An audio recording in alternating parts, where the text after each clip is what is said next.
Ah mes chers amis, je suis ravi de vous retrouver aujourd'hui pour cette vidéo bilan de cette machine Snapmaker. Je vais essayer d'être le plus honnête possible.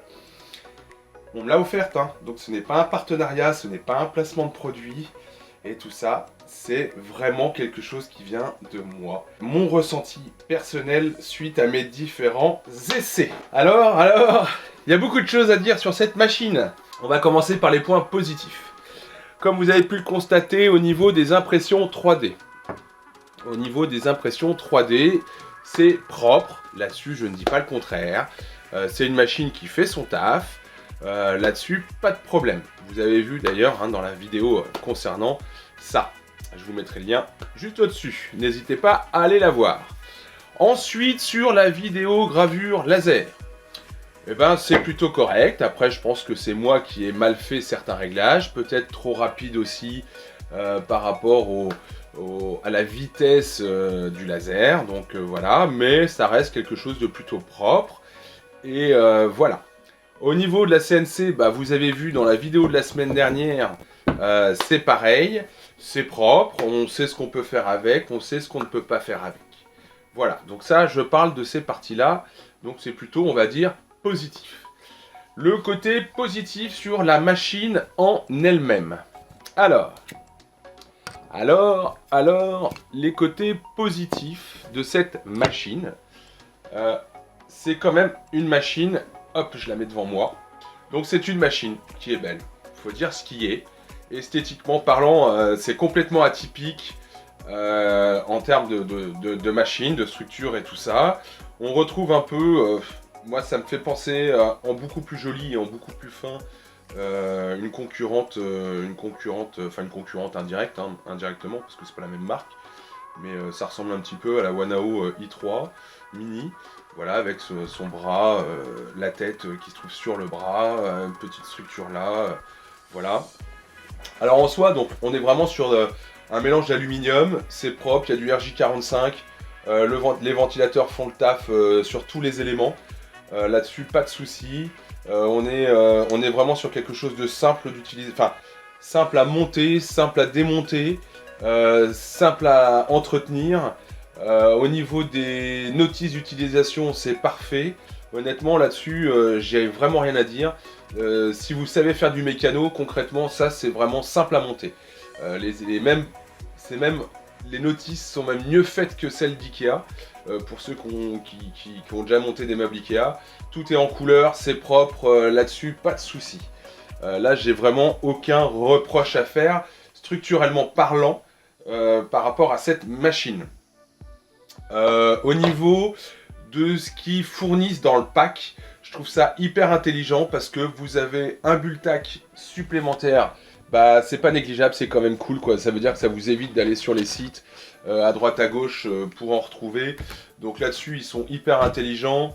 Pareil, avoir une tête d'extrusion en plus pour l'imprimante 3D, c'est top. Au moins, ça, si vous avez un problème avec celle-ci, ben au moins vous pouvez la changer. C'est une tête en 0,4, donc c'est les deux mêmes têtes. Donc là-dessus, le packaging est vraiment top. Au niveau des outils qui sont fournis avec, alors comme je vous avais dit, bon le manche, hein, là, on n'en parle pas, mais la petite spatule est vraiment très bien. Je l'ai utilisée sur une autre imprimante pour voir un petit peu. Ça fait le taf, c'est propre. Pince à épiler, c'est top. Les mèches pour la CNC sont de bonne qualité. J'ai vu mieux, mais honnêtement, c'est quand même propre. La clé USB, on va en parler, elle est très jolie, ça vous fait une clé USB pour vous personnellement, mais pas pour la machine. Mais ça, on en reviendra dans les parties négatives. Qu'est-ce qu'il y a d'autre à vous dire? Le laser est pas très très simple à régler. Donc ça, là-dessus, honnêtement, voilà, ça s'adresse pas à tout le monde de pouvoir régler le laser correctement. Mais on reste quand même sur quelque chose de bonne qualité. Là-dessus, je ne reproche vraiment rien. À la machine en elle-même, je reproche strictement rien du tout. Bien au contraire, pour essayer d'être le plus positif possible, j'ai demandé à des amis qui sont venus à la maison de venir la voir, de la toucher, de la regarder, de regarder les plans et tout ça. Et on va dire 95% des personnes qui sont venues les voir m'ont dit que voilà, la machine est très belle, les matériaux utilisés sont robustes et solides. Donc là-dessus, pas de soucis sur la machine. Maintenant, on va attaquer les points négatifs. J'allais dire positifs, mais non, négatifs. Alors, par où commencer? Par où commencer pour les points négatifs? Donc, comme vous avez pu le constater dans la vidéo d'impression 3D, j'ai pas pu créer de G-code. Alors, j'ai pas pu créer de G-code à transférer sur la clé USB.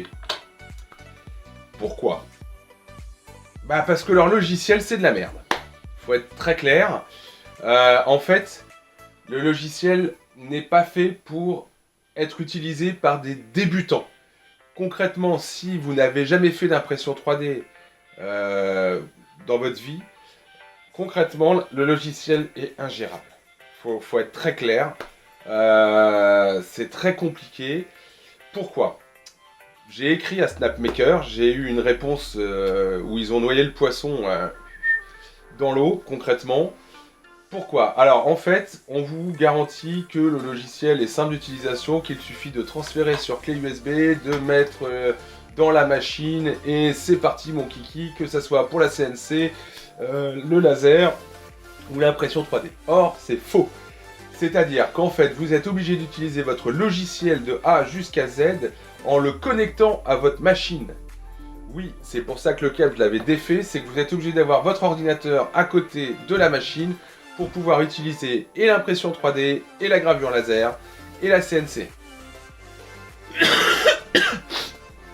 Et oui, donc ça c'est quand même ultra chiant, parce que... Alors, vous avez une autre possibilité. Vous avez une autre possibilité pour utiliser la clé USB. Pour l'impression 3D, concrètement, il faut que vous alliez sur Cura. Et sur Cura, eh ben, vous allez sur le site de Snapmaker, choper les G-codes de début et les G-codes de fin pour les faire un copier-coller et un tout ça pour créer un propre profil pour l'impression 3D dans Cura. Donc si vous ne l'avez jamais fait, c'est galère. Il y a plein de tutos sur YouTube, donc ça c'est pas... voilà. Mais concrètement, c'est chiant parce que j'estime qu'une machine vendue en France sur Internet entre 750 € et 1000 €, que vous soyez obligé d'utiliser un autre logiciel pour pouvoir faire l'impression 3D, concrètement, bah, c'est hyper relou. Là-dessus, voilà. Moi, ça, franchement, ça me saoule. Moi, je m'attendais vraiment à avoir leur logiciel. Voilà. Alors, les choses qu'ils disent pour essayer de noyer le poisson dans l'eau, c'est que si, comme le logiciel est en open source, ça veut dire que vous avez la possibilité vous-même de le modifier. Mais merde, ok, très bien, moi je vends des machines qui partent de 400 € jusqu'à quasiment 15 à 20 000 €. Le logiciel qui est dedans, il fonctionne de A à Z avec la machine par clé USB ou par câble. Enfin, il y a un moment, quand on met un prix comme ça dans une machine, je suis désolé, mais on doit avoir un logiciel qui fonctionne. On dit que c'est du plug and play, ce n'est pas du plug and play.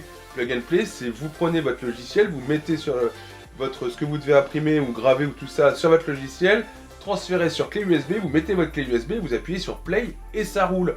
Là, c'est pas du plug and play, je suis désolé.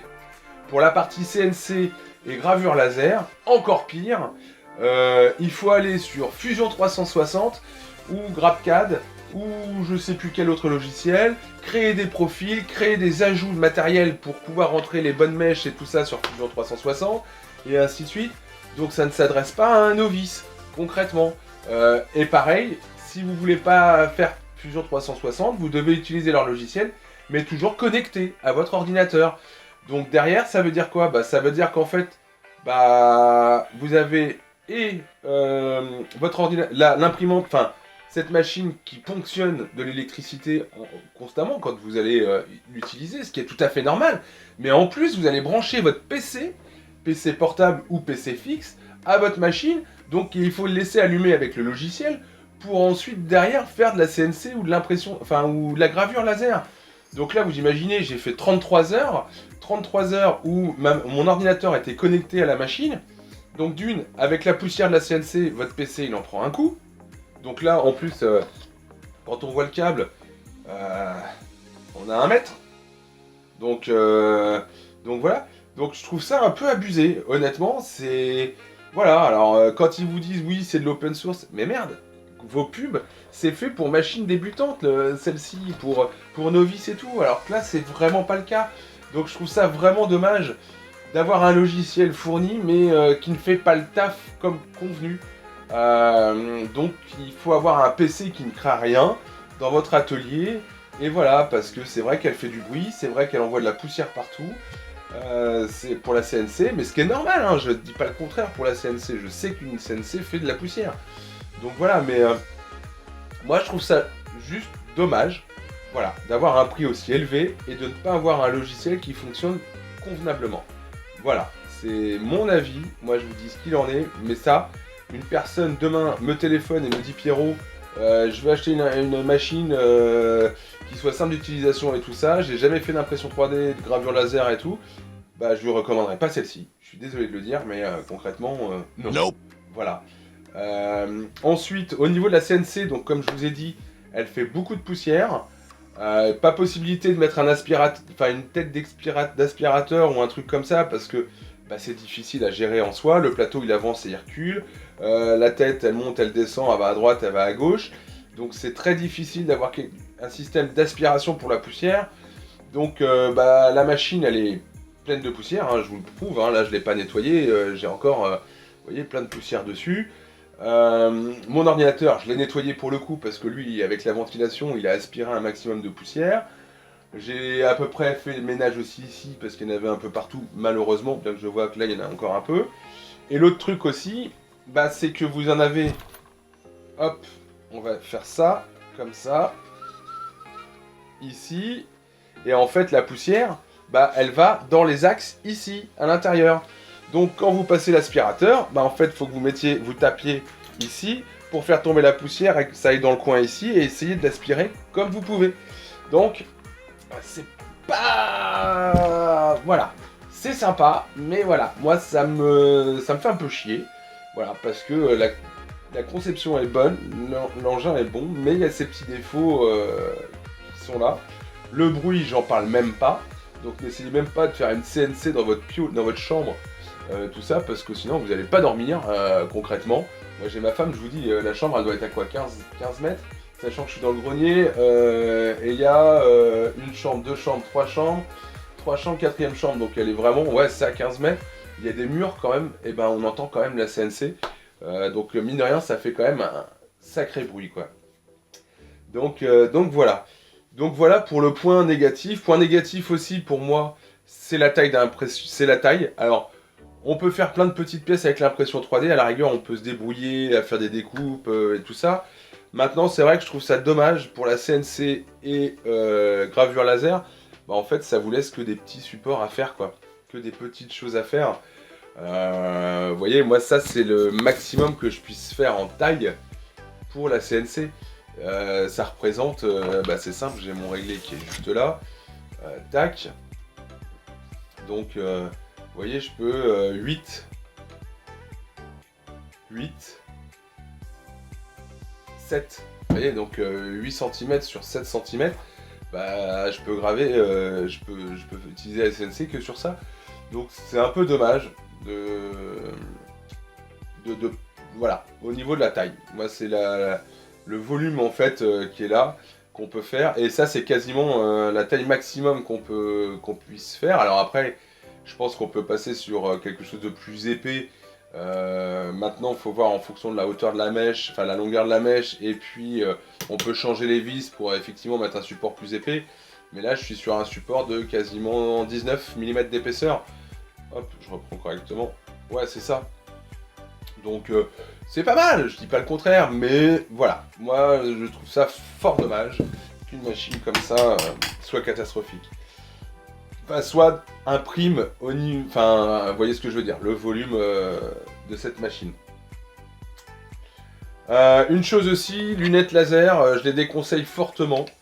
J'ai fait plusieurs tests personnellement. Je pense qu'elles sont pas suffisamment... elles protègent pas suffisamment les yeux, concrètement pour le laser. Donc pour moi, évitez de les utiliser. pour regarder le laser parce que vous allez plus vous faire de mal qu'autre chose. Donc voilà. Qu'est-ce que je peux vous dire d'autre? Ce tournevis, techniquement il est intéressant. À utiliser au quotidien, il est chiant parce que bah, à force de serrer, desserrer les vis là, bah, les angles, comme il est trop petit par rapport à la taille du trou, bah en fait les angles se pètent au fur et à mesure. Donc au niveau de la partie clé Allen, bah, il est quasiment baisé, donc il est quasiment inutilisable, quoi. Il me restera plus que la partie cruciforme à utiliser. Voilà le bilan pour cette machine, qui n'est pas catastrophique en soi. Maintenant, cette machine, au prix où elle est vendue, a quand même des défauts qui ne sont pas à négliger. C'est une machine qui n'est pas non plus pour les débutants, je le maintiens. Et moi, c'est pas quelque chose que je proposerais à mes clients débutants, car elle est loin d'être simple à maîtriser. Et c'est fort dommage parce que le concept est excellent. La machine est d'une solidité incroyable. Honnêtement, les matériaux et tout, je reviendrai pas dessus, hein, mais c'est vraiment une très bonne machine là-dessus. Mais voilà, dans l'utilisation au courant, bah, en fait, vous allez plus galérer à refaire les réglages parce qu'en plus, une fois que vous avez utilisé le logiciel, les réglages ne se sauvegardent pas. Donc vous êtes obligé de refaire de reparamétrer pour le laser, de reparamétrer pour la CNC. Donc c'est fort dommage, fort dommage, fort dommage. Voilà, donc j'espère, plein de choses. Non, voilà mon avis en tant qu'amateur et professionnel, amateur en CNC et gravure laser et professionnel à impression 3D. J'essaye vraiment d'être le plus honnête vis-à-vis de vous parce que ça me paraît important que vous sachiez les choses. Il n'y a pas de partenariat, rien du tout là, c'est mon propre avis, c'est de mon propre chef. Et donc voilà. J'espère que cette vidéo vous aura plu. Abonnez-vous, cliquez sur la petite cloche pour la suite des événements. Il reste encore plein de choses à voir. Je vous dis à bientôt.